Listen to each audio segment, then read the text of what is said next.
Saludos, Masters de Star Wars. Yo soy la sombra del Imperio. ¿Qué? La sombra del Imperio. Hoy, Masters, como cada semana, resolveremos 5 preguntas que me dejaron aquí en YouTube y en el Patreon. Siendo la que tituló el video sobre si podría haber 2 órdenes Jedi distintas en las galaxias conocidas, la quinta pregunta más importante en este video en la que tendremos un especial y particular enfoque.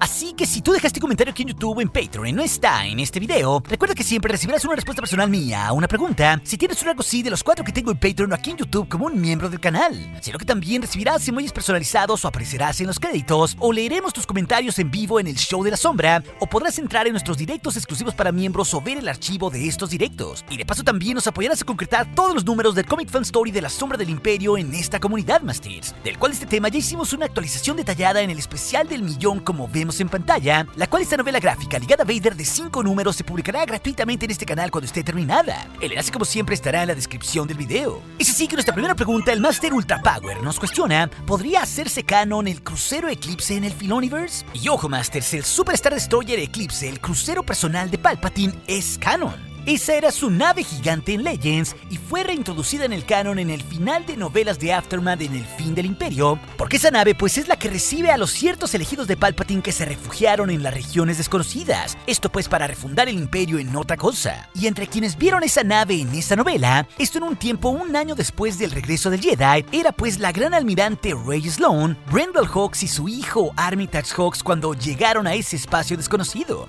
Vaya, a lo que voy es que está implícito que 4 años después en el Consejo en las Sombras en el Mandalorian 3, que al menos Brendol Hawks tiene el control de esa nave o de esa flota, porque recordemos que al menos es el de mayor alto rango en esa región del espacio, porque los otros lores que vemos al sí estaban en la galaxia conocida, y en esos tiempos tampoco ya no había otros grandes almirantes entre los 12 que había en el Imperio más que Thrawn, y Thrawn en esos tiempos estaba perdido. O sea, esto también nos dice que bye bye Rey Sloane, Masters, al menos claro en los tiempos del Mandalorian. Así que de cierta manera hace sentido que el Moff Gideon haya recibido tantos refuerzos provenientes justamente de Hawks y de Pellaeon para pelear en Mandalore del lado del Imperio, porque claro, aún las fuerzas imperiales en las regiones desconocidas eran cuantiosas, seguramente hasta viniendo del Eclipse, así que podemos asumir que ellos tienen el Eclipse, o que incluso existe la enorme posibilidad de verlo en la guerra que viene que encabezará Thrawn, esto en contra de la Nueva República.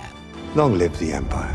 Long live the Empire! Long live the Empire! Es así que nuestra segunda pregunta, el Master Cristóbal Taiba nos cuestiona: ¿cuál es mi top de hype de los proyectos de Star Wars que se vienen en 2024? Y por un lado, yo creo que se vienen cosas gordas como el cómic de Thrawn Alianzas, donde por fin veremos a los Grisk, o también la novela de la Fuerza Viva de John Jackson Miller, donde veremos la perspectiva de todo el Consejo Jedi antes del episodio 1. Pero dejando eso aparte y rankeando las 6 cosas que se vienen en series y videojuegos para 2024, Masters, yo en sexto lugar pongo la serie de Skeleton Crew, porque en realidad sabemos muy pero muy poco de ella, pero sabemos que habrá Jedi con Jude Law o caos en los tiempos de la Nueva República y cameos gordos. En quinto pondría Tales of the Jedi 2 porque solo son cortos y porque aún no sabemos sobre qué personajes serán las historias. Pero seguro ya que sepamos los personajes, mi hype estará por las nubes. De hecho, estas 2 series las pongo abajo porque son las que menos sabemos de qué irán sus temporadas. En cuarto lugar pongo el videojuego de Star Wars Outlaws, que llegará en la segunda parte del año, porque en esencia su personaje es nuevo y porque el juego también promete ser una locura por ser un mundo abierto y por estar en medio de una guerra entre sindicatos criminales, imperiales y rebeldes. En el tercero me voy con Andor 2, Masters, porque claro, esta serie es cine y me encanta, pero de cierta manera ya sabemos dónde acabará Cassian descubriendo las pistas para la Estrella de la Muerte. Y lo interesante, claro, de esta temporada final está del lado de Luthen, de Moth Ma y del resto de la rebelión. En segundo lugar pongo el Bad Batch 3 porque es la temporada final y porque promete que será una barbaridad, como con una rebelión clono con Crosshair y Omega encerrados en Tantis, más el rescate que se viene por ellos, al igual que los proyectos secretos que orquesta ahí Palpatine y el Dr. Hemlock. Y esto sumado con lo que ya vimos con su tráiler filtrado, que revisamos a detalle en un reciente directo donde hablamos de todo lo que se viene en esta temporada final. Y claro, en primer lugar está The Acolyte, porque es la primer serie con protagonistas oscuros en la saga, que también sabemos que tiene escritores sacados de Mr. Robot o House of the Dragon, y que promete que se volará la barda por estar llena de Jedi y de Sith, con los caballeros intentando descubrir los crímenes de los lores oscuros cuando aún los Sith no se revelaban. Una serie pues que tendrá varias temporadas, así que por eso pues personalmente es la más esperada en el 2024. Es así que nuestra tercera pregunta, el Master Jaime Torano nos cuestiona: ¿por qué Sabine no podía usar la fuerza en Rebels y ahora sí? Y ojo, Masters, esto ya lo hablamos varias veces durante y tras el final de Ahsoka. Y en realidad es mucho más simple de lo que parece, porque ya el propio creador de la saga, o sea, George Lucas, en los tiempos cuando hizo El Regreso del Jedi y luego cuando hizo las precuelas, él dijo literalmente que todos pueden usar la fuerza. Solo que los Jedi pues se tomaban el tiempo para especializarse en esto siendo monjes y elegían a ciertos usuarios con el conteo más avanzado en midichlorians. Pero todos tenemos la fuerza porque tenemos midichlorians. Porque la fuerza pues viene de la vida. Y eso pues se lo dijo Lucas en una entrevista a Paul Duncan desde 1995 y está debidamente documentado en el libro del Making of de la Amenaza Fantasma. Por eso también hace sentido que Huyang le dice a Sabine que jamás la hubieran aceptado en la vieja Orden Jedi porque no tenía un conteo adecuado de midichlorians y que no presentaba sensibilidad en el momento que los dos hablan en el hospital en Lothal. Pero su maestra sabía que sí podía hacerlo y ella seguía formas sui generis, al igual que lo sabía Kanan Jarrus desde la temporada 3 de Rebels en el capítulo de las pruebas del sable oscuro, porque ahí sobre esta sensibilidad de Sabine se lo cuestiona Hera y el Jedi nos dice en nuestra cara que Sabine Wren un día sí podría ser sensitiva a la fuerza si ella vencía su bloqueo y los conflictos internos que cargaba. O tal vez como ella no tiene la fuerza, no crees que pueda hacerlo. No. La fuerza reside en todos los seres vivos, pero debes abrirte a ella.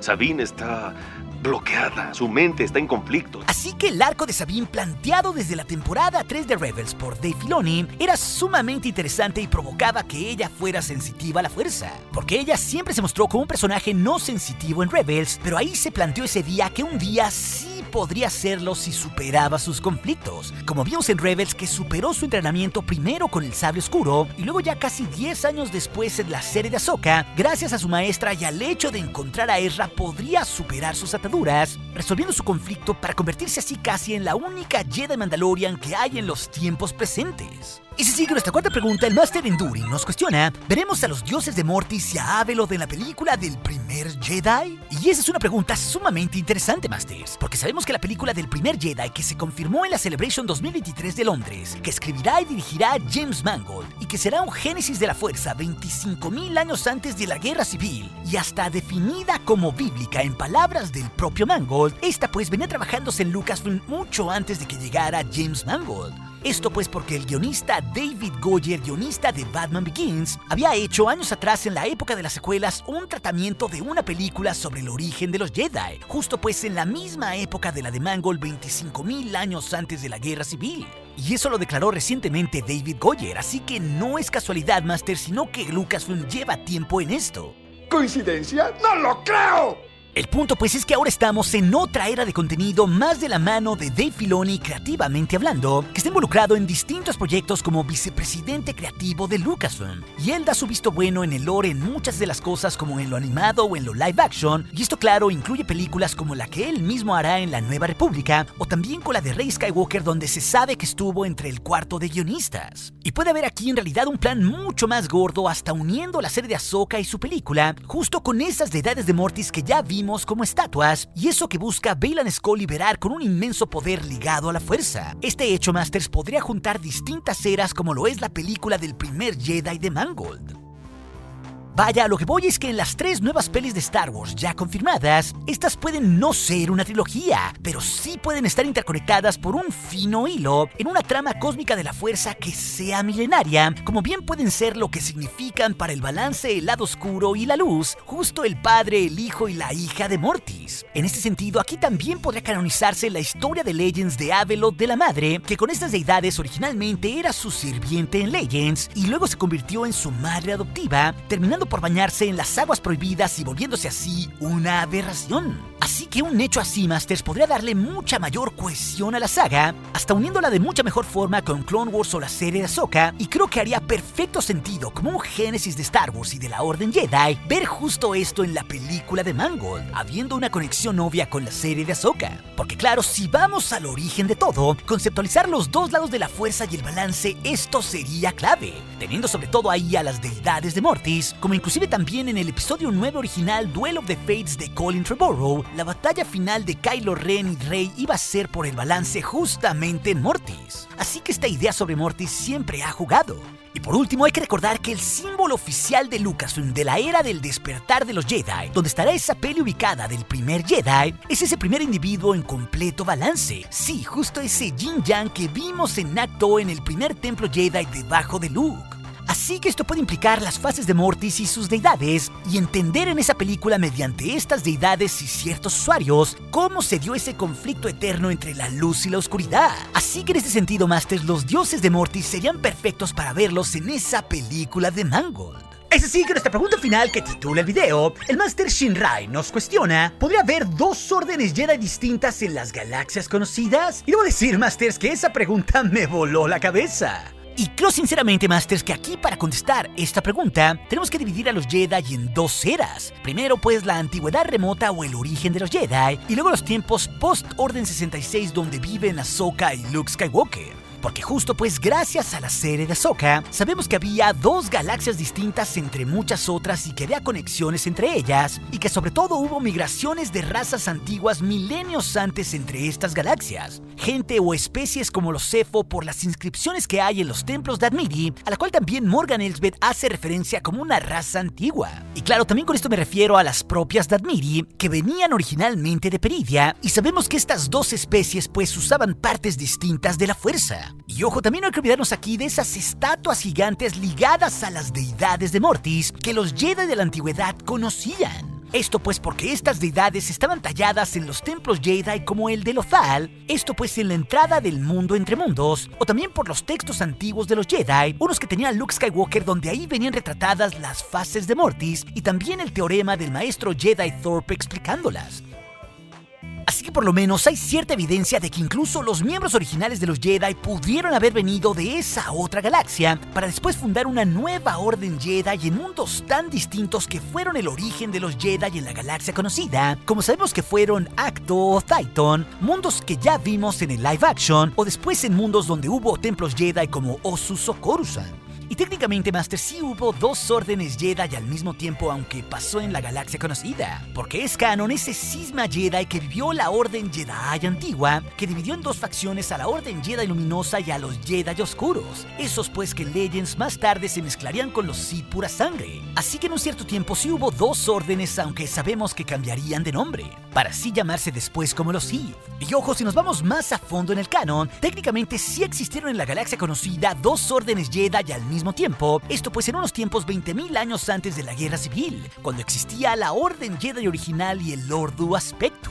Esta secta pues de donde venía Rure el Apóstata, que era una célula que se dividió de los Jedi creando su propia cosa o secta. Así que el ejemplo de este Ordu Aspectu poco ortodoxo es una muestra de que sí hubo dos órdenes Jedi al menos en un cierto periodo de tiempo. Aunque claro, sucedió en una misma galaxia, inclusive este Ordu Aspectu usando los templos Masazi de Yavin 4 como ciudadela. Pero ¿qué hay de los tiempos post-Orden 66, o sea, cuando vivieron Luke y Ahsoka hacia el Filoniverse en los tiempos de la Nueva República, ¿cierto? Pues por un lado, ya vimos que Luke fundó una nueva orden Jedi en Ossus con su academia, de la cual Grogu fue su primer discípulo y luego Ben Solo, y a la cual se sumaron otros usuarios como Bow Tai o el Quarren Genix y muchos otros que hemos conocido en el canon. Pero jamás estuvo ahí Ahsoka Tano o Ezra Bridger, que ellos sí vivieron en otra galaxia, o al menos sabemos que no se unieron a la orden de Luke con lo que sabemos hasta el momento, Masters. De hecho, con Lady Tano sí sabemos que conocía la existencia de esta orden de Luke y al menos decidió no participar activamente en ella. Esto pues porque Ahsoka seguía su propia senda luminosa. Pero esto podría decirnos que ahora que ella está en Peridia, ¿podría ser otra nueva orden Jedi? Pues justo aquí entramos pues en los terrenos de la especulación responsable, Masters. Pero yo creo que sí hay una cierta posibilidad con ella, sobre todo porque es bastante claro que las formas de Ahsoka, que también sigue su Padawan Sabine Wren, son en realidad poco ortodoxas y alejadas de la orden Jedi tradicional, tal cual como lo señaló Huyan en la serie de Ahsoka. Así que esta pues es una forma distinta de conceptualizar a los Jedi, pero no tampoco súper ajena a las formas de Luke y sus maestros, porque los maestros de Luke también fueron mentores de Ahsoka. En este sentido, incluso creo que puede haber una amenaza próxima que desate ahí en Peridia Velan Skull ligada a la oscuridad. Y esto incluso puede hacer a que eventualmente Ahsoka se quede ahí en Peridea como protectora, incluyendo con esto también a Huyang y a Sabine, y es más, hasta podría caber ahí Ezra volviendo.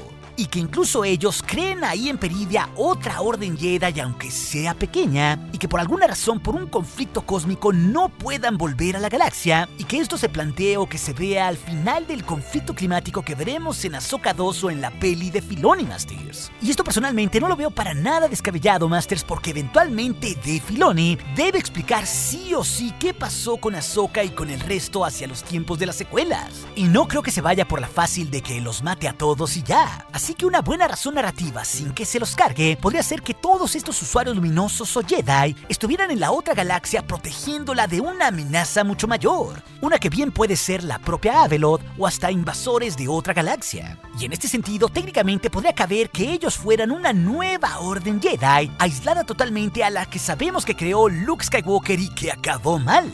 Así que esa verdad sobre los Jedi para los tiempos futuros aún la tendremos que descubrir en las series y las películas próximas, Masters. Pero sí hace sentido ver en un tiempo concreto dos formas distintas de conceptualizar a los Jedi en galaxias distintas. Pero si también te interesa saber cuál es el futuro de Ezra Bridger si él no sale en las secuelas, esa historia de las preguntas del día te la dejaré aquí en las pantallas finales junto con otras. Y recuerde, nuestro aliado es la fuerza y un poderoso aliado es. Hasta aquí su amigo, la sombra del Imperio.